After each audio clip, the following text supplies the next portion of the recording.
فرزند زہرا یہ حالات برے ہیں۔ کاشانۂ بصیرت ایک ایسا مکمل یوٹیوب چینل جس پر محروم بصارت کے لیے بالخصوص اور تمام افراد کے لیے بالعموم سینکڑوں کی تعداد میں اسلامی کتب دستیاب ہیں۔ لہذا گزارش ہے کہ آپ اپنی ذمہ داری نبھاتے ہوئے کاشانۂ بصیرت کو سبسکرائب کرنے کے ساتھ ساتھ بیل آئیکن کو پریس کیجیے تاکہ آپ علم کے حصول کے ساتھ ساتھ مذہب اہل بیت کی اشاعت میں بھی اہم کردار ادا کرتے رہیں۔ کاشانۂ بصیرت، کاشانۂ بصیرت، کاشانۂ بصیرت۔ فرزند زہرا یہ حالات برے ہیں۔ اعوذ باللہ من الشیطان الرجیم، بسم اللہ الرحمن الرحیم۔ کاشانۂ بصیرت کے قابل احترام سامعین کرام، السلام علیکم۔ بند تاریخ جلد نمبر 4 کی ریڈنگ کا یہ تیسرا پارٹ ہے۔ باب صوم، جس کا عنوان ہے مذمت بخل۔ پہلے اس کی فہرست ملاحظہ کیجیے۔ بخیل سے ہر شخص ناخوش رہتا ہے 75، بخیل سے سخاوت ناممکن ہے 76، دوانقی ایک مشہور کنجوس 76، حشام بن عبد الملک کی کنجوسی 79، ایک بخیل کی تقریر اور اس کا انجام 80، کنجوس کی مہمان نوازی 83، بخل قارون کی تباہی کا موجب 85، ثعلبہ بن حاطب کا بخل 90، دو بخیل 94، بخل کس قدر قابل نفرت ہے 95، درد مندانہ گزارش 97، چند روایات 99۔ اب صفحہ نمبر 75 سے باقاعدہ باب صوم کا آغاز ہو رہا ہے، مذمت بخل۔ قرآن مجید میں پروردگار عالم ارشاد فرماتا ہے، وہ جو بخل کرتے ہیں اور لوگوں کو بھی بخل کا حکم دیتے ہیں، اور جو مال خدا نے اپنے فضل سے انہیں دیا ہے اسے چھپاتے ہیں، ہم نے کفران نعمت کرنے والوں کے لیے رسوا کن عذاب تیار کر رکھا ہے۔ پہلا واقعہ، بخیل سے ہر شخص ناخوش رہتا ہے۔ ایک بخیل نے مرغ ذبح کیا اور اپنے غلام کو آواز دے کر کہا، اگر تو نے آج اس مرغ کو اچھی طرح سے پکایا تو میں تجھے غلامی سے آزاد کر دوں گا۔ غلام نے پوری جانفشانی سے مرغ کا سالن تیار کیا اور سالن پکا کر بخیل آقا کے پاس لے گیا۔ بخیل نے سالن میں سے شوربہ پی لیا اور مرغ جوں کا تو رہنے دیا اور کہا، اگر تو اس کی اچھی یخنی بنا کر لائے گا تو تجھے آزاد کر دوں گا۔ غلام نے یخنی تیار کی اور بخیل کے پاس لے گیا۔ بخیل نے یخنی پی لی اور مرغ کو ہاتھ تک نہ لگایا۔ پھر غلام سے کہا کہ تم مرغ کے چاول تیار کر کے لاؤ۔ غلام کو یقین ہو گیا کہ وہ اسے آزادی نہیں دینا چاہتا۔ اس نے جل کر کہا، جناب مجھے اب آزاد ہونے کا چندہ شوق نہیں، خدا را آپ اس بیچارے مرغ کو آزاد کر دیں تو آپ کی مہربانی ہوگی، وہ بیچارہ بار بار تکلیف اٹھا رہا ہے۔ اگلا واقعہ، بخیل سے سخاوت ناممکن ہے۔ ایک نیک سرشت طالب علم اپنی مالی پریشانی کی وجہ سے تنگ آ کر ایک دولت مند بخیل کے پاس امداد حاصل کرنے کی غرض سے گیا۔ بخیل نے طالب علم سے کہا، دیکھو میں نے اپنی دولت کا ایک حصہ نابینا افراد کے لیے مخصوص کیا ہوا ہے، اگر تم نابینا ہوتے تو میں تمہاری امداد کرتا۔ طالب علم نے کہا، آپ میری مدد کریں، میں بھی نابینا ہوں۔ بخیل نے کہا، تمہیں تو سب کچھ نظر آتا ہے، بھلا تم نابینا کیسے ہو گئے؟ طالب علم نے کہا، اگر میں اندھا نہ ہوتا تو تجھ جیسے بخیل کے دروازے پر ہی کیوں آتا؟ یہ کہہ کر طالب علم چلا گیا۔ اگلا واقعہ، دوانقی ایک مشہور کنجوس۔ منصور دوانقی مشہور کنجوس گزرا ہے۔ اس زمانے میں ایک شاعر تھا جسے ثعلبی کہا جاتا تھا۔ ثعلبی کا بیان ہے کہ میں نے انعام کی لالچ میں ایک قصیدہ منصور کی شان میں تیار کیا اور میں نے وہ قصیدہ دربار میں جا کر سنایا۔ حاضرین کی طرف سے بڑی داد ملی اور منصور بھی قصیدہ سن کر بہت خوش ہوا۔ منصور نے کہا، ثعلبی چاہو تو میں تم کو 300 دینار دے دوں، اگر چاہو تو 3 حکمت کے کلمات سن لو جو تمہیں آئندہ فائدہ دیں گے۔ ثعلبی کہتا ہے، میں نے کہا پھر میں 3 کلمات حکمت سننا پسند کروں گا۔ منصور نے کہا، پہلی بات یہ کہ جب تم نے پرانے کپڑے پہنے ہوئے ہوں تو ان کے ساتھ نیا جوتا نہ پہننا، وہ بدنما لگے گا۔ یہ سن کر میں نے دل میں کہا، میرا 100 دینار اس لا یعنی بات میں برباد ہو گیا۔ منصور نے کہا دوسری بات یہ کہ جب تم داڑھی کو تیل لگاؤ تو زیادہ نیچے تک نہ تیل لگاؤ کیونکہ قمیص کو تیل لگ جاتا ہے اور دھبے پڑ جاتے ہیں۔ میں نے دل میں کہا ہائے افسوس، میرے 200 دینار برباد ہو گئے۔ خلیفہ تیسری بات کہنا ہی چاہتا تھا کہ میں نے کہا حضور آپ یہ بات اپنی پاس بطور ذخیرہ جمع رکھیں اور مجھے 100 دینار عنایت فرمائیں۔ 100 دینار آپ کے کلمات حکمت سے 100 گنا زیادہ مفید ہے۔ یہ سن کر منصور ہنس پڑا اور مجھے 500 دینار دیے۔ منصور کی کنجوسی کی داستانیں لوگوں میں ضرب المثل بن گئی تھی۔ منصور اپنے زمانے میں کنجوسوں کا سرتاج تھا۔ ایک دن مسیب بن زہیر سے منصور نے کہا ایک اچھا معمار تلاش کر کے لاؤ، میں ایک اور کمرہ تعمیر کرانا چاہتا ہوں۔ معمار آیا اور اسے ایک کمرہ تعمیر کرنے کا حکم دیا۔ اس نے کئی دن کی محنت سے کمرہ تعمیر کیا۔ جب کمرہ مکمل ہو گیا تو منصور نے مسیب بن زہیر سے کہا معمار کو اس کی اجرت دے دو۔ مسیب نے اسے 5 درہم دے دیے۔ منصور نے کہا نہیں، یہ تم نے بہت زیادہ رقم اسے دے دی ہے، کچھ کم کرو۔ آخر کار معمار سے مزدوری کم کرا کے اسے صرف 1 درہم دے کر رخصت کر دیا گیا اور 4 درہم بچانے کی وجہ سے منصور اتنا خوش ہوا جیسا کہ ہاتھ میں خزانہ آ گیا ہو۔ کسی نے امام جعفر صادق علیہ السلام سے کہا جب سے منصور تخت حکومت پر بیٹھا ہے اس نے درست لباس کے علاوہ کوئی اچھا لباس نہیں پہنا اور دال ساگ کے علاوہ اس نے کبھی اچھی غذا نہیں کھائی اور تمام دولت کو ذخیرہ کیے جا رہا ہے۔ یہ سن کر امام جعفر صادق علیہ السلام نے فرمایا اللہ تعالیٰ کی حمد ہے جس نے اسے دنیا کی لذتوں سے محروم رکھا جیسا کہ اس نے اپنے دین کو چھوڑا ہے۔ ریفرنس سفینۃ البحار جلد نمبر 1 صفحہ 61۔ اگلا واقعہ ہے حشام بن عبد الملک کی کنجوسی۔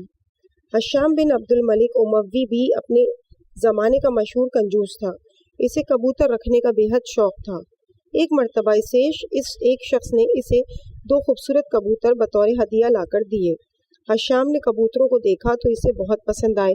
کبوتر لانے والے شخص نے کہا آپ مجھے انعام عطا کریں اور دونوں کبوتر اپنے پاس رکھ لیں۔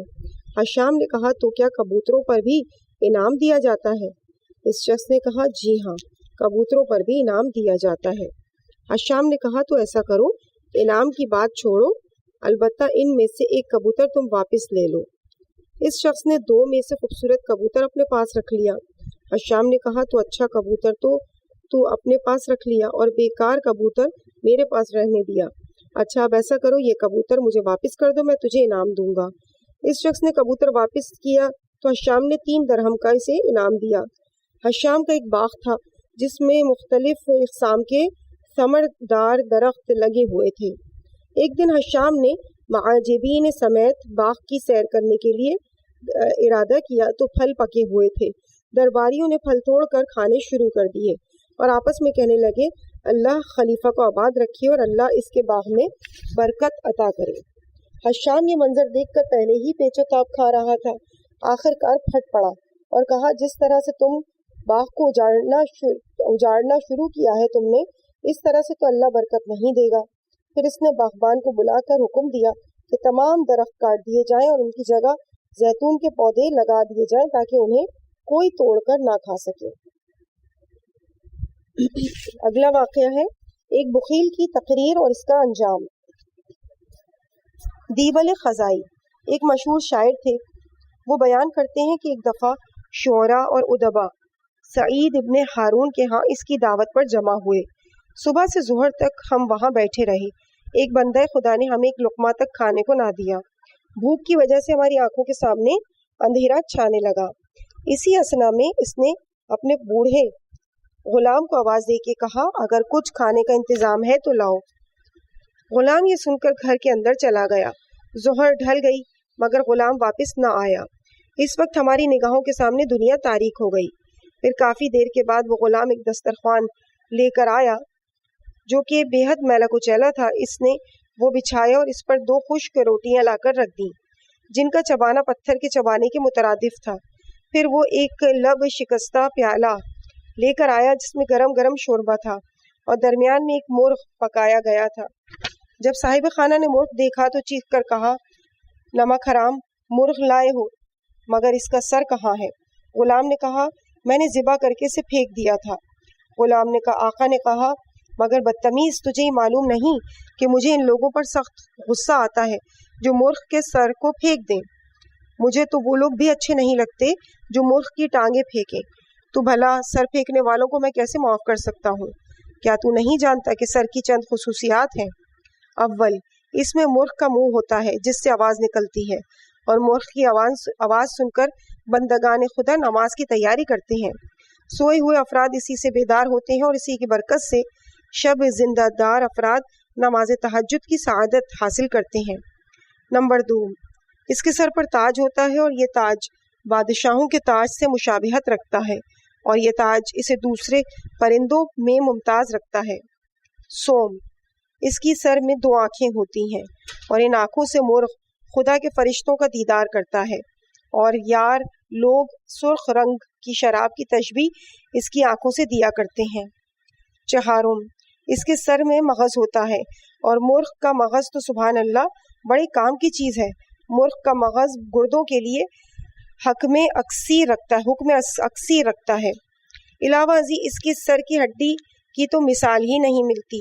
اگر تو نے یہ سمجھ کر اس کے سر کو پھینکا ہے کہ میں سر کھانا پسند نہیں کرتا، تو پھر تو نے شدید غلطی کی ہے، اور مجھے مرغ کا سر کھانا اچھا معلوم ہوتا ہے، اور اس کے مغز کا میں مدعا اور معتقد ہوں۔ فرض کرو کہ اگر میں نہ بھی کھاتا تو میرے اہل و عیال کے کام آ جاتا۔ اگر بالفرض میرے اہل و عیال بھی نہ کھاتے تو تجھے نظر نہیں آتا کہ صبح سے ہمارے ہاں معزز شعراء اور ادبا تشریف فرما ہیں، یہ کھا لیتے اور ہمارا شکریہ بھی ادا کرتے۔ اب تم فوراً جاؤ اور سر کو ڈھونڈ کر لاؤ، اور اگر تم نے کوتاہی کی تو میں تمہیں سخت اذیت دوں گا جسے تم ہمیشہ یاد رکھو گے۔ غلام نے چیخ کر کہا، خدا کی قسم مجھے بالکل علم نہیں ہے کہ میں نے سر کہاں پھینکا تھا۔ آقا نے کہا، ہاں تو تجھے علم نہیں ہے، لیکن مجھے تو علم ہے کہ تو نے مرغ کا سر کہاں پھینکا ہے۔ میں جانتا ہوں کہ تو نے مرغ کا سر اپنے شکم میں پھینک دیا ہے۔ غلام نے قسم کھا کے کہا، میں نے نہیں کھایا۔ آقا نے کہا، تو جھوٹی قسم کھا رہا ہے۔ پھر سعید کو غصہ آیا تو اٹھ کر غلام سے لپٹ گیا۔ غلام نے بھی اپنے مالک کا کوئی حیا نہ کیا، جواب میں وہ بھی گتھم گتھا ہو گیا۔ سعید کا پاؤں پیالے سے ٹکرایا تو تمام شوربہ اس میلے دسترخوان پر پھیل گیا، اور مرغ دور مٹی پر جا گرا۔ بلی گھات لگائے بیٹھی تھی، اس نے مرغ جھپٹ لیا اور بھاگ نکلی۔ جب ہم نے یہ منظر دیکھا تو وہاں سے چل دیے۔ ریفرنس لطائف الطوائف۔ اگلا واقعہ، کنجوس کی مہمان نوازی۔ کوفہ کے ایک بخیل کو پتہ چلا کہ بصرہ میں اس کا ایک اور بھائی بخیل رہتا ہے، چنانچہ کوفی بخیل بصری بخیل کو دیکھنے کے لیے بصرہ گیا اور اس کے مکان پر جا پہنچا۔ کوفی نے اسے بتایا کہ میں کوفہ کا مشہور بخیل ہوں، لیکن آپ کی تعریف سن کر آپ سے ملاقات کے لیے طویل سفر کر کے آیا ہوں تاکہ آپ کے فیض صحبت سے کچھ استفادہ حاصل کر سکوں۔ بصری بخیل نے کہا کہ بھائی، آپ طویل سفر کر کے ہمارے ہاں آئے ہیں اور پھر آپ ہمارے مہمان بھی ہیں۔ آپ کی ضیافت اور خدمت میرا فرض ہے۔ آپ جس چیز کی خواہش کریں میں آپ کے لیے حاضر کر دوں گا۔ کوفی بخیل نے کہا، اگر آپ خواہ تکلف کر ہی رہے ہیں تو پھر تازہ پنیر لے آئیں، مجھے تازہ پنیر کھانے کا شوق ہے۔ بصری بخیل نے برتن اٹھایا اور پنیر فروش کے پاس گیا اور اس سے کہا، میرے پاس دور دراز مقام سے ایک مہمان آیا ہے، تم آدھی چھٹانک تازہ پنیر اس کے برتن میں ڈال دو۔ دکاندار نے کہا، جناب آپ مطمئن رہیں، میں آپ کو ایسا پنیر دوں گا جو مکھن جیسا ہوگا۔ بصری بخیل نے دل میں خیال کیا، اس کا مطلب یہ ہے کہ مکھن پنیر سے بہتر ہوتا ہے، لہٰذا مجھے مہمان کی تواضع پنیر کی بجائے مکھن سے کرنی چاہیے۔ اس نے پنیر کی دکان کو چھوڑا اور مکھن کی دکان پر آ گیا اور کہا کہ بھائی، میرا دور دراز سے ایک مہمان آیا ہوا ہے، آپ آدھی چھٹانک عمدہ قسم کا مکھن دے دیں۔ دکاندار نے کہا، جناب میں آپ کو ایسا مکھن دوں گا جو روغن زیتون سے بھی زیادہ صاف ہوگا۔ کنجوس نے دل میں سوچا، روغن زیتون مکھن سے بھی بہتر ہوتا ہے، اس لیے یہ دکان مکھن کی مثال روغن زیتون سے دے رہا ہے۔ یہ دکاندار مکھن کی مثال روغن زیتون سے دے رہا ہے۔ یہ سوچ کر اس نے اس دکان کو چھوڑا اور روغن زیتون کی دکان پر آ گیا اور اس سے کہا، بھائی میرا دور دراز سے ایک مہمان آیا ہے، آپ سے التماس ہے کہ آپ اس کی ضیافت کے لیے آدھی چٹاک عمدہ قسم کا روغن زیتون دے دیجیے۔ دکاندار نے کہا جناب آپ مطمئن رہیے، میں آپ کو ایسا روغن زیتون دوں گا جو صاف پانی سے بھی زیادہ صاف ہوگا۔ کنجوس نے دل میں سوچا اس کا مقصد یہ ہے کہ صاف پانی زیتون کے تیل سے بھی زیادہ بہتر ہے اور وہ میرے اپنے گھر میں موجود ہے۔ کچھ دیر کے بعد اپنے گھر سے پانی کا جام بھر کے مہمان کے پاس پہنچ گیا اور کہا ناراض نہ ہو، میں نے تمہاری خواہش پوری کرنے کی کوشش کی تھی، لیکن آخر میں جا کے معلوم ہوا کہ صاف پانی ان سب سے بہتر ہے، اس لیے میں آپ کی تواضع کے لیے اپنے گھر سے پانی لایا ہوں۔ کوفی بخیل نے بصری بخیل کے ہاتھوں کو بوسہ دے کے کہا میں گواہی دیتا ہوں کہ اس فن میں آپ میرے بھی استاد ہیں۔ ریفرنس تاریخ بحیرہ صفحہ نمبر 294۔ اگلا واقعہ بخل قارون کی تباہی کا موجب۔ قارون کے متعلق مروی ہے کہ وہ حضرت موسیٰ علیہ السلام کا قریبی رشتہ دار تھا۔ بعض مورخین اسے حضرت موسیٰ علیہ السلام کا چچا زاد بھائی اور بعض نے اسے خالہ زاد بھائی بیان کیا ہے۔ وہ حضرت موسیٰ علیہ السلام کی بہن حضرت کلثوم کا منگیتر بھی بیان کیا جاتا ہے۔ یہ پہلے بے حد غریب تھا۔ حضرت موسیٰ نے اس نے درخواست کی کہ اسے کوئی عمل اور ورد تعلیم کر دیں تاکہ اللہ سے اسے وسیع رزق عطا فرمائے۔ آپ علیہ السلام نے اسے وظیفہ تعلیم فرما دیا، جس کا اثر یہ ہوا کہ اس کے پاس دولت کے ڈھیر جمع ہو گئے اور اس کے خزانوں کی چابیاں بہت سے اونٹوں پر لادی جاتی تھیں۔ جب وہ اپنے نوکروں اور خادموں کے ساتھ اپنے محل سے برآمد ہوتا تو لوگوں کے منہ سے بے ساختہ یہ دعا نکلا کرتی تھی کہ اللہ ہمیں بھی قارون کی طرح دولت مند بنائے۔ بہار الانوار جلد 16 کے صفحہ نمبر 256 پر علامہ مجلسی ابن عباس کی زبانی نقل کرتے ہیں کہ جب زکوٰۃ کا حکم آیا اور جناب موسیٰ علیہ السلام نے قارون سے زکوٰۃ کی ادائیگی کا مطالبہ کیا تو اس نے اپنے بخل کی وجہ سے زکوٰۃ دینے سے انکار کر دیا۔ حضرت موسیٰ علیہ السلام نے اسے رعایت دیتے ہوئے فرمایا تو 1000 گوسفند میں سے ایک گوسفند اور 1000 دینار میں سے ایک دینار بطور زکوٰۃ دے دے تو بھی قبول ہے۔ قارون نے مجبور ہو کر یہ مقدار تسلیم کر لی، لیکن جب گھر آیا تو اس نے اپنی جائیداد کا حساب لگایا تو اسے اپنی جائیداد کا 1000واں حصہ بہت زیادہ نظر آیا اور اسے اس کے فطری بخل نے 1000واں حصہ ادا کرنے سے روک دیا۔ پھر اس نے اپنے دوستوں کو بلا کر ان سے کہا کہ اب تک جو کچھ موسیٰ کہتے آئے ہم ان کا کہا مانتے رہے، لیکن اب پانی سر سے اوپر ہو چکا ہے۔ اب موسیٰ ہماری جائیداد کا بھی ہم سے ایک حصہ لینا چاہتے ہیں اور یہ چیز ہمارے لیے ناقابل برداشت ہے، اس کے لیے تم لوگ کوئی طریقہ سوچو۔ قارون کے دوستوں نے اس سے کہا کہ ہم کچھ نہیں کہتے، آپ ہمارے بزرگ ہیں، جیسا مناسب سمجھیں کریں۔ قارون نے کہا فلاں بدکار عورت کو بلاؤ، میں اسے کچھ انعام دے کر موسیٰ پر تہمت لگانا چاہتا ہوں تاکہ موسیٰ ہمیشہ کے لیے بدنام ہو جائے اور ہمیں کسی طرح کا حکم دینے کے قابل نہ رہیں۔ بدکار عورت آئی۔ قارون نے اسے 1000 دینار دینے کا وعدہ کیا اور اس کے ساتھ یہ وعدہ بھی کیا کہ اگر اس نے موسیٰ پر تہمت لگائی تو وہ اس سے شادی کر لے گا۔ دوسرے دن حضرت موسیٰ علیہ السلام اپنے گھر سے برآمد ہوئے اور ایک میدان میں پہنچ کر انہوں نے واعظ و نصیحت شروع کی اور آپ علیہ السلام نے اپنے واعظ میں فرمایا میں چور کا ہاتھ قلم کر دوں گا جو کسی پر افطرا باندھے، اسے 80 کوڑے سزا دوں گا، جو کنوارا شخص زنا کا مرتکب ہوگا اسے 80 کوڑے اور جو شادی شدہ زنا کا مرتکب ہوگا اسے سنگ سار کر دوں گا۔ اس مجمع میں قارون موجود تھا۔ اس نے کھڑا ہو کر کہا جناب اگر یہ جرم آپ سے بھی صادر ہو تو بھی یہی سزا ہے؟ حضرت موسیٰ نے فرمایا بے شک میرے لیے بھی یہی سزا ہے۔ قارون نے کہا لیکن بنی اسرائیل میں تو یہ مشہور ہے کہ آپ نے نعوذ باللہ زنا کیا ہے۔ حضرت موسیٰ نے فرمایا خوب سوچ کر بات کیا کرو، کیا میں نے زنا کیا ہے؟ قارون نے کہا جی ہاں، میں اپنے نوکروں کو حکم دیا کہ جاؤ اور فلاں عورت کو میدان میں لے کر آؤ۔ عورت میدان میں آئی۔ حضرت موسیٰ علیہ السلام نے عورت سے کہا کیا جو الزام قارون مجھ پر لگا رہا ہے کیا وہ درست ہے؟ اس وقت عورت نے دل میں سوچا کہ میرے لیے بہتر یہی ہے کہ سچ بات کہہ دوں اور نبی کو اذیت نہ دوں۔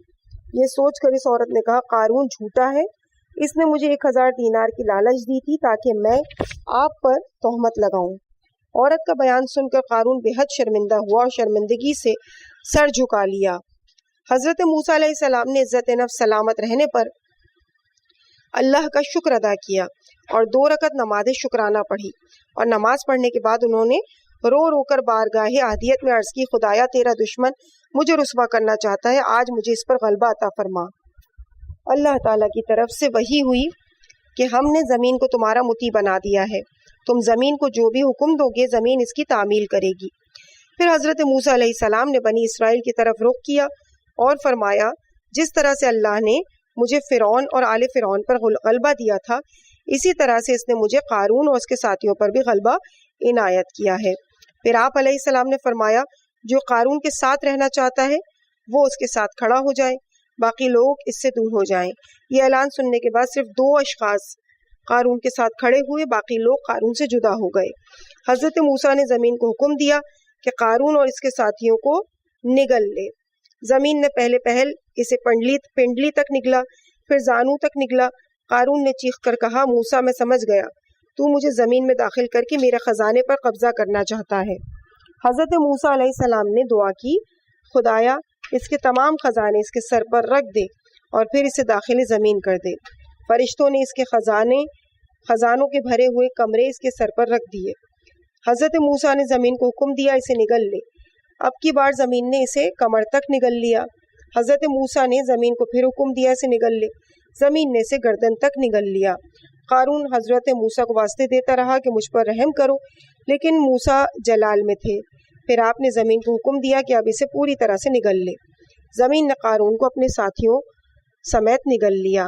جب بنی اسرائیل نے قارون کا یہ حشر دیکھا تو کہا کہ خدا کا شکر ہے کہ اس نے ہمیں قارون جیسی دولت نہیں دی، ورنہ ہمارا حشر بھی قارون جیسا ہی ہوتا۔ قارون کے اس واقعے کے بعد حق سبحانہ نے حضرت موسیٰ علیہ السلام کو وحی کی، موسیٰ تم بڑے سخت دل ثابت ہوئے، قارون نے آپ کو بڑے واسطے دیے لیکن تم نے اس پر رحم نہ کیا۔ مجھے اپنی عزت و جلال کی قسم کہ قارون مجھے ایک مرتبہ بھی پکار لیتا تو میں اسے نجات دے دیتا۔ اگلا واقعہ ثعلبہ بن حاطب کا بخل۔ ابو امامہ باہلی بیان کرتے ہیں کہ ثعلبہ بن حاطب انصاری رسول کریم صلی اللہ علیہ وآلہ وسلم کی خدمت میں حاضر ہوا اور عرض کی، یا رسول اللہ، آپ میرے حق میں دعا کیجئے کہ اللہ مجھے وسیع رزق عطا فرمائے۔ آپ صلی اللہ علیہ وآلہ وسلم نے فرمایا، ثعلبہ، انسان جتنے رزق کا شکر ادا کر سکے اس کے لیے رزق کی وہی مقدار ہی بہتر ہے۔ انسان کو اس رزق کا سوال نہیں کرنا چاہیے جس کا شکر ادا نہ ہو سکے اور جس کے حقوق ادا نہ کیے جا سکیں۔ اس وقت ثعلبہ چلا گیا، لیکن چند دنوں کے بعد وہ دوبارہ آپ صلی اللہ علیہ وآلہ وسلم کی خدمت میں حاضر ہوا اور اپنی درخواست آپ کے سامنے دہرائی۔ رسول کریم نے اسے دوبارہ تلقین فرمائی اور اسے بتایا کہ دیکھو، اگر زیادہ مقدار میں مال و دولت بہتر ہوتی تو میرے پاس سونے چاندی کے پہاڑ ہوتے، لیکن تم خود دیکھ رہے ہو کہ میرے گھر میں اکثر اوقات فاقہ رہتا ہے۔ ثعلبہ آپ کی بات سن کر چلا گیا۔ چند دن گزار کر پھر آپ صلی اللہ علیہ وآلہ وسلم کے کاشانہ نبوت پر حاضر ہوا اور وہی پرانی درخواست دہرائی اور کہا، میں وعدہ کرتا ہوں اگر اللہ نے مجھے دولت سے نوازا تو ہر حقدار کو اس کا حق ضرور ادا کروں گا۔ رسول خدا صلی اللہ علیہ وآلہ وسلم نے اس کے حق میں دعا کرتے ہوئے فرمایا، خدایا ثعلبہ کو مال و دولت عنایت فرما۔ ثعلبہ کے پاس چند بھیڑیں تھیں، قدرت خداوندی سے ان میں اتنی افزائش ہو گئی کہ چند دنوں کے اندر اس ایک بڑا ریوڑ بن گیا۔ ثعلبہ ریوڑ کو لے کر جنگل میں چلا۔ اس سے پہلے ثعلبہ تمام نمازیں حضور کریم صلی اللہ علیہ وآلہ وسلم کی اقتداء میں پڑھا کرتا تھا، پھر صرف ظہر و عصر کی نماز آپ کے ساتھ ادا کرتا۔ ادھر اس کا ریوڑ روز بروز بڑھتا گیا، پھر وہ نماز جمعہ آپ کے ساتھ ادا کرتا اور پھر آہستہ آہستہ یہ نوبت آ پہنچی کہ نماز جمعہ میں بھی شریک نہ ہوتا۔ اس دن راستے پر آ کر بیٹھ جاتا اور لوگوں سے مدینہ کے حالات دریافت کیا کرتا۔ ایک دن رسول پاک صلی اللہ علیہ وآلہ وسلم نے ثعلبہ کے متعلق لوگوں سے دریافت کیا تو آپ کو بتایا گیا کہ اس کے پاس اتنے جانور ہو گئے ہیں کہ اس کے لیے اب مدینہ آنا مشکل ہو گیا ہے۔ یہ سن کر آپ نے فرمایا، ثعلبہ پر افسوس، ثعلبہ پر افسوس، ثعلبہ پر افسوس۔ آپ صلی اللہ علیہ وآلہ وسلم پر زکوٰۃ کی یہ آیت نازل ہوئی تو آپ نے زکوٰۃ کی وصولی کے لیے 2 افراد کو منتخب فرمایا۔ ایک کا تعلق بنی جہینہ سے اور دوسرے کا تعلق بنی سلیم سے تھا۔ آپ نے انہیں زکوٰۃ حاصل کرنے کے لیے تحریری حکم بھی لکھ کر دیا۔ آپ نے کارندے طالبہ کے پاس بھیجے اور حضور کا نامہ مبارک اسے دکھا کر زکوٰۃ کا مطالبہ کیا۔ طالبہ نے آپ کا نامہ مبارک پڑھ کر کہا، یہ تو مجھے جزیہ یا جزیہ کے مشابہ ٹیکس نظر آتا ہے، فی الحال تم جاؤ اور لوگوں سے زکوٰۃ وصول کرو، میں اس کے متعلق غور و فکر کروں گا۔ پھر آپ نے دونوں کارندے بنی سلیم کے ایک شخص کے پاس گئے، اسے زکوٰۃ کا حکم سنایا تو اس نے بہترین اونٹوں کا انتخاب کر کے ان سے کہا کہ تم یہ اونٹ زکوٰۃ میں لے جاؤ۔ حضور اکرم صلی اللہ علیہ وآلہ وسلم کے نمائندوں نے کہا، حضور کریم نے ہمیں یہ حکم نہیں دیا کہ ہم بہترین مویشی کا انتخاب کر کے زکوٰۃ حاصل کریں۔ اس شخص نے کہا، لیکن میں خود چاہتا ہوں کہ خدا کے نام پر اچھی چیز پیش کروں۔ اس سے زکوٰۃ وصول کرنے کے بعد دونوں نمائندے دوبارہ طالبہ کے پاس آئے اور اسے زکوٰۃ کی ادائیگی کا حکم دیا۔ طالبہ نے کہا، تم فی الحال حضور کریم کا نامہ مجھے دے کر چلے جاؤ تاکہ میں اچھی طرح سے سوچ کر فیصلہ کروں کہ یہ جزیہ یا شبیہ جزیہ ہے یا کوئی اور قسم کا ٹیکس ہے۔ میں اس کا جواب بعد میں دوں گا۔ حضور کریم صلی اللہ علیہ وآلہ وسلم کے نمائندے اس کے پاس سے چلے گئے اور رسول کریم کی خدمت میں جا کر انہوں نے تمام واقعہ سنا دیا۔ تمام واقعہ سن کر آپ نے فرمایا، طالبہ پر افسوس۔ پھر آپ نے بنی سلیم کے شخص کے لیے دعائے خیر فرمائی۔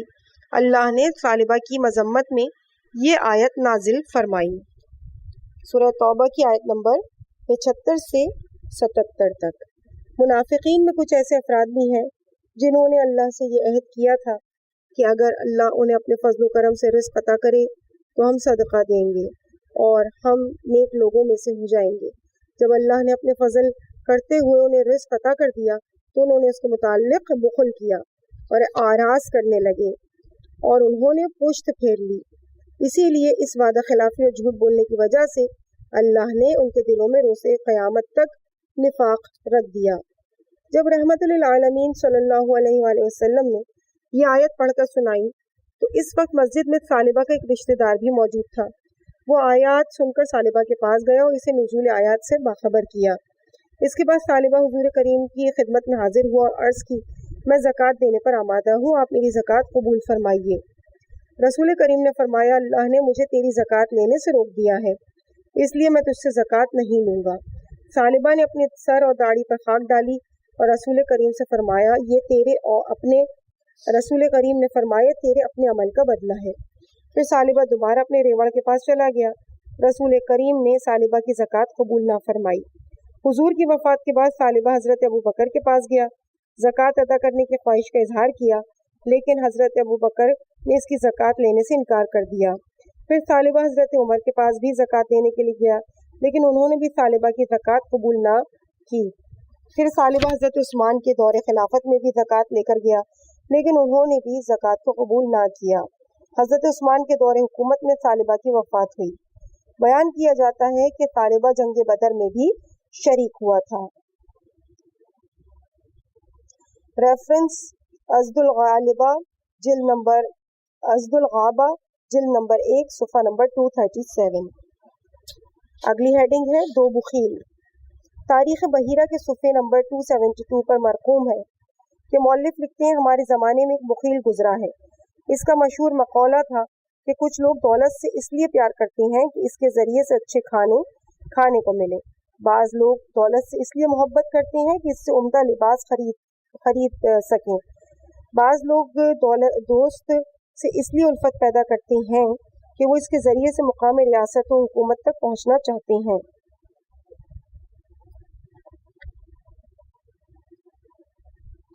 یہ سب لوگ دراصل دولت سے محبت نہیں رکھتے، یہ لوگ دولت کو مادی اشیاء کا وسیلہ قرار دیتے ہیں، جبکہ میں دولت سے اس لیے پیار کرتا ہوں کہ وہ دولت ہے۔ میری نظر میں عظیم لذت یہ ہے کہ انسان دولت کو جمع کرتا رہے اور اسے مادی وسائل کی فراہمی کا ذریعہ نہ بنائے۔ ایک شخص کہتا ہے کہ سوئے اتفاق اس بدبخت کے ساتھ مجھے اصفہان جانے کا اتفاق ہوا۔ وہاں اس نے ایک مکان میں رہائش رکھی۔ مکان کے باورچی خانے میں ایک بخاری تھی، وہاں ایک بلی نے قبضہ کیا ہوا تھا۔ 3 ماہ میں وقتاً فوقتاً اس کے مکان پر جاتا رہا۔ اس بخاری پر میں نے بلی اور اس کے چھوٹے بچوں کو ہی متمکن دیکھا، جس میں میں نے اندازہ کر لیا کہ اس عرصے میں اس بدبخت نے ایک دفعہ بھی اس مکان میں آگ نہیں جلائی تھی۔ کتاب مذکور میں لکھا ہے کہ مستنصر باللہ عباسی نے احمد خطیب کو منصب وزارت تفویض کیا۔ احمد خطیب اپنے دور کا مشہور کنجوس تھا۔ اس کے بخل کے اظہار کے لیے یہی کافی ہے کہ ایک وزیر کے پاس ایک فقیر گیا اور اس سے کچھ خیرات کا مطالبہ کیا۔ بخیل وزیر کو اس فقیر پر بے حد غصہ آیا۔ اس نے فقیر کو بے تحاشا پیٹنا شروع کر دیا۔ فقیر بیچارہ اس کی ضربوں کی تاب نہ لاتے ہوئے موقع پر مر گیا۔ جب اس واقعے کی اطلاع عباسی خلیفہ مستنصر باللہ کو ملی تو اس نے احمد کو وزارت سے سبکدوش کر دیا اور کہا میں نے اسے وزیر بنا کر غلطی کی تھی، کیونکہ اتنا رذیل شخص منصب وزارت کے لائق نہیں ہوتا، اور خلیفہ نے اس کی تمام تر جائیداد ضبط کر لی اور حکم دیا اس کی تمام تر جائیداد مرنے والے فقیر کے ورثہ کو خوب بہا میں دے دی جائے۔ اگلا واقعہ بخل کس قدر قابل نفرت ہے۔ ایک دفعہ کا ذکر ہے کہ رحمت للعالمین خاتم النبیین صلی اللہ علیہ وآلہ وسلم بیت اللہ کے طواف میں مصروف تھے۔ آپ نے ملاحظہ فرمایا کہ اس شخص نے غلاف کعبہ کو تھاما ہوا ہے اور کہہ رہا ہے اللہ تجھے تیرے اس باعظمت گھر کی قسم دیتا ہوں کہ میرے گناہ معاف فرما۔ جناب رسالت مآب نے اس شخص سے فرمایا تو نے کون سا گناہ کیا ہے؟ اس نے جواب دیا حضور میرا گناہ بہت بڑا ہے۔ آپ نے فرمایا آخر تو اللہ کی رحمت سے اتنا مایوس کیوں ہے؟ کیا تیرا گناہ پہاڑوں سے بھی بڑا ہے؟ اس نے عرض کی جی ہاں میرا گناہ پہاڑوں سے بھی بڑا ہے۔ آپ نے ارشاد فرمایا تو کیا تیرا گناہ اس زمین کے وزن سے بھی زیادہ ہے؟ اس نے کہا جی ہاں یا رسول اللہ۔ پھر آپ نے فرمایا تیرا گناہ بڑا ہے یا آسمان بڑا ہے؟ اس نے کہا میرا گناہ آسمانوں سے بھی زیادہ وزنی ہے۔ پھر آپ نے فرمایا کیا تیرا گناہ عرش سے بھی زیادہ وزنی ہے؟ اس نے کہا جی ہاں میرا گناہ عرش سے بھی زیادہ وزنی ہے۔ پھر آپ نے فرمایا اچھا ہی بتا تیرا گناہ بڑا ہے یا خدا بڑا ہے؟ اس نے کہا خدا بڑا ہے۔ پھر آپ نے فرمایا اپنے گناہ کے متعلق بیان کر۔ اس نے کہا یا رسول اللہ میں دولت مند انسان ہوں، اللہ نے مجھے بہت کچھ عطا کیا ہے، لیکن جب بھی کوئی سائل مجھ سے سوال کرے تو میرے تن بدن میں غصے کی وجہ سے آگ لگ جاتی ہے اور میں چاہتا ہوں کہ سائل کو قتل کر ڈالوں۔ یہ سن کر آپ نے فرمایا مجھ سے دور ہو جا، اپنے ساتھ آگ میں مجھے مت جلا۔ پھر اس ذات کی قسم جس نے مجھے ہادی بنا کر مبعوث کیا ہے، اگر تو اس بخل کی وصف کے ساتھ رکن و مقام کے درمیان 2000 سال تک نماز پڑھے اور خوف خدا میں تو اتنا روئے کہ تیری آنکھوں سے چشمے پھوٹ نکلے اور درخت سیراب ہو جائے، تو اس کے باوجود بھی اللہ تجھے معاف نہیں فرمائے گا، تجھے سر کے بل دوزخ میں ڈالے گا۔ کیا تجھے علم نہیں کہ اللہ فرماتا ہے کہ جو بخل کرتا ہے وہ اپنے لیے ہی بخل کرتا ہے؟ اس کے علاوہ اللہ کا فرمان ہے جنہیں ان کے اپنے نفس کے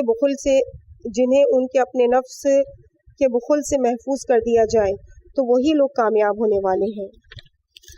اگلی ہیڈنگ ہے درد مندانہ گزارش۔ خدا پرستی کا مقام صرف زبانی گفتگو سے حاصل نہیں ہوتا، اس کے لیے بہت کچھ قربان کرنا پڑتا ہے۔ اس کے لیے سب سے پہلے علائق جسمانی کو قربان کرنا ضروری ہے۔ خداوند عالم نے اہل ایمان کے ساتھ خوبصورت بیع اور شرع کی ہے اور اس بیع و شرع کا تذکرہ ان الفاظ کے ذریعے سے آیا ہے ان اللہ اشتری من المؤمنین انفسهم واموالهم بان لهم الجنہ، بے شک اللہ نے مومنین سے ان کی جانوں اور مالوں کو جنت کے بدلے میں خرید لیا ہے۔ حصول جنت کے لیے اہل ایمان کو جان و مال کی قربانی سے دریغ نہیں کرنا چاہیے۔ ایمان کی سیڑھی کا پہلا زینہ انفاق فی سبیل اللہ ہے، اور زکوٰۃ و خمس اور دیگر صدقات انفاق فی سبیل اللہ کی مختلف صورتیں ہیں۔ جو شخص ایمان کے اسبات کے لیے اپنا مال قربان نہیں کر سکتا وہ ایمانی مدارج سے قارون اور ثعلبہ کی طرح بے بہرا رہتا ہے۔ امام علی مقام کا یہ فرمان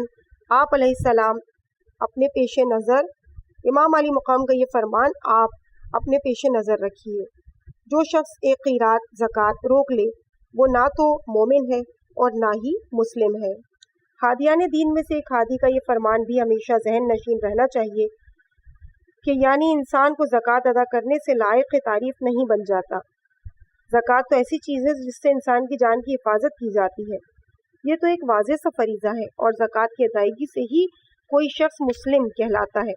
اگر کوئی شخص زکوٰۃ ادا نہ کرے تو اس کی نماز ہی قبول نہیں، جناب رسول مقبول صلی اللہ علیہ وآلہ وسلم اور دیگر ہادیان دین نے انسان کو ہمیشہ اس حقیقت کی طرف متوجہ کیا ہے کہ زر پرستی بت پرستی کی ایک قسم ہے، اور معصومین نے انسان کو اس سے پرہیز رہنے کا حکم دیا ہے۔ پیغمبر اسلام صلی اللہ علیہ وآلہ وسلم نے فرمایا، البخیل بعید من اللہ، بعید من الناس، بعید من الجنہ وقریب من النار، یعنی بخیل اللہ سے دور ہے، انسانوں سے دور ہے، جنت سے دور ہے اور دوزخ کے قریب ہے، اور جاہل سخی اللہ کے عابد بخیل سے زیادہ محبوب ہے، اور بخیل بدترین بیماری ہے۔ حضرت امام صادق علیہ السلام نے بخل کو ہر برائی کی جڑ قرار دیا ہے اور فرمایا، یعنی بخل ایک ایسی رسی ہے جو انسان کو ہر برائی کی جانب لے کر جاتی ہے۔ ہیڈنگ چند روایات۔ حضرت رسول مقبول صلی اللہ علیہ وآلہ وسلم نے فرمایا، بخل کی طرح کسی چیز نے اسلام کو تباہ نہیں کیا۔ پھر آپ نے فرمایا کہ پستی اور بخل کی شرک کی طرح سے بہت سی شاخیں ہیں، اور بخل بھی انسان کے دل میں اس مخفی انداز سے چلتا ہے جیسا کہ چیونٹی چلتی ہے۔ ایک اور نسخے میں لفظ شرک کی بجائے لفظ شوق استعمال ہوا ہے، تو اس شکل میں حدیث شریف کا یہ ترجمہ بنے گا کہ مختلف کانٹوں کی طرح سے اس کی شاخیں بھی پھیلی ہوئی ہیں۔ ریفرنس ہے فروع کافی جلد 4 صفحہ 45۔ فروع کافی کی جلد 4 صفحہ نمبر 45 پر یہ روایت بھی موجود ہے کہ امام صادق علیہ السلام نے فرمایا کہ رسول خدا کا فرمان ہے کہ وہ شخص بخیل نہیں جو اپنے مال کو زکوٰۃ ادا کرے اور اپنی قوم کو عطیات دے۔ بخیل وہ ہے جو زکوٰۃ واجب ادا نہ کرے اور اپنی قوم کو عطیات سے محروم رکھے اور اس کے علاوہ دوسرے کاموں میں اسراف کرتا رہے۔ اس حدیث سے معلوم ہوتا ہے کہ دور حاضر کے اکثر مالدار افراد بخیل ہیں اور وہ یقیناً اس بخل کا انجام پائیں گے۔ اکثر دولت مند زکوٰۃ و خمس ادا کرنے کے روادار نہیں اور فحشاء اور منکر پھیلانے والے اداروں کو دل کھول کر چندہ دیتے ہیں۔ معنی الاخبار میں صفحہ نمبر 245 پر ہے کہ زرارہ کہتے ہیں کہ میں امام جعفر صادق علیہ السلام کے پاس تھا کہ آپ سے سنا کہ بخیل وہ ہے کہ جو اللہ کا حق ادا نہ کرے اور حقوق اللہ کے علاوہ باقی مقامات پر دولت خرچ کرے۔ امام جعفر صادق علیہ السلام نے فرمایا کہ بخیل وہ ہے جو حرام طریقے سے دولت حاصل کرے اور اسے ناجائز صرف کرے۔ فروع کافی جلد نمبر 4 کے صفحہ نمبر 44 پر ہے۔ امیر المومنین علیہ السلام نے ایک شخص کو یہ کہتے ہوئے سنا کہ ظالم کی بنسبت بخیل کا انجام آسان تر ہے۔ آپ نے فرمایا، تو نے جھوٹ بولا۔ ظالم کبھی توبہ اور استغفار کر لیتا ہے اور مظلوم کے حق کو واپس کر دیتا ہے، جبکہ بخیل جب بخل کرتا ہے تو زکوٰۃ اور صدقہ اور صلہ رحمی اور مہمان نوازی اور انفاق فی سبیل اللہ اور نیکی کے تمام دروازے اپنے اوپر بند کر لیتا ہے، اور بہشت کے لیے حرام ہے کہ اس میں بخیل داخل ہو سکے۔ امام جعفر صادق علیہ السلام نے فرمایا کہ امیر المومنین علیہ السلام کا فرمان ہے کہ اللہ جس بندے سے بے اعتنائی کرتا ہے تو اسے بخل میں مبتلا کر دیتا ہے۔ فروع کافی جلد نمبر 4 صفحہ نمبر 45 پر ہے کہ فضل بن ابی قراہ کہتے ہیں کہ امام جعفر صادق علیہ السلام نے مجھ سے فرمایا، جانتے ہو کہ کنجوس کون ہے؟ میں نے عرض کی، بخیل ہی کنجوس ہوتا ہے۔ آپ علیہ السلام نے فرمایا، نہیں، کنجوس کا درجہ بخل سے زیادہ ہے، کیونکہ بخیل تو صرف اس چیز کا بخل کرتا ہے کہ جو اس کے ہاتھ میں ہوتی ہے، جبکہ کنجوس اس مال کا بھی بخل کرتا ہے جو اس کی ملکیت میں ہوتا ہے، اور اپنے مال کے علاوہ دوسرے مال کے لیے بھی بخل کرتا ہے، اور اس کی کیفیت یہ ہوتی ہے کہ وہ لوگوں کے ہاتھوں میں جو کچھ دیکھتا ہے وہ اس کی تمنا کرتا ہے، اور اس کے پاس بھی وہ چاہتا ہے کہ اس کے پاس بھی ہونا چاہیے، حلال سے آئے یا حرام سے آئے، اور اللہ کی عطا کردہ رزق پر قناعت نہیں کرتا۔ عزیز سامعین، اس مقام پہ الحمدللہ تیسرا پارٹ مکمل ہوا، اور اس کے ساتھ ہی صفحہ نمبر 102 بھی مکمل ہوا۔